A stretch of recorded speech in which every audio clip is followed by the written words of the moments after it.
धारावी पुनर्वसन प्रकल्प पुन्हा एकदा चर्चेमध्ये आलाय। मुलुंड नंतर कुर्ल्यातील धारावी पुनर्वसन प्रकल्पाला विरोध होताना दिसतंय।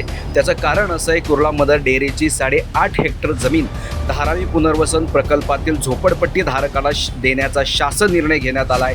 त्यामुळे काँग्रेस व शिवसेना ठाकरे गटाच्या विरोधानंतर आता शरद पवार गटही आक्रमक झालाय। ही दृश्य आहेत कुर्ला डेअरी परिसरातील शरद पवार गटाच्या वतीने त्या शासन निर्णयाविरोधात तीव्र आंदोलन करण्यात येत आहे। माजी आमदार मिलिंद अण्णा कांबळे यांच्याकडून त्या शासन निर्णयाची होळी करण्यात येते। ही दृश्य तुम्ही पाहू शकता।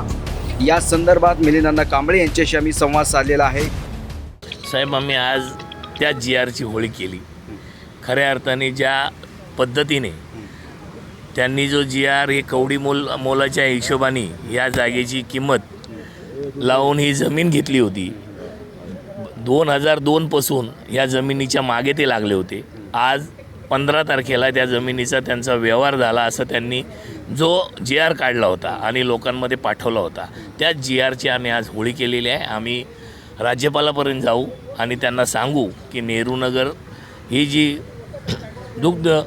मातृदुग्ध जी जमीन आहे ही नेहरूनगर वासियांची आहे, कुर्ला वासियांची आहे।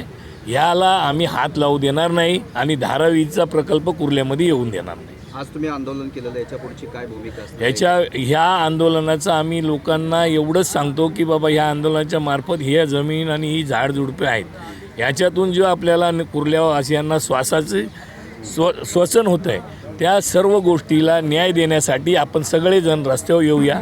युवक असतील, सिनियर सिटीजन असतील, त्यांना आम्ही सर्वांना निवेदन करतो की आपण एकत्र येऊन हा लढा मोठा उभा करूया आणि आपल्या ही जागा आपल्या कुर्ल्यावासियांनी एवढ्या वर्षापासून सांभाळलेली आहे।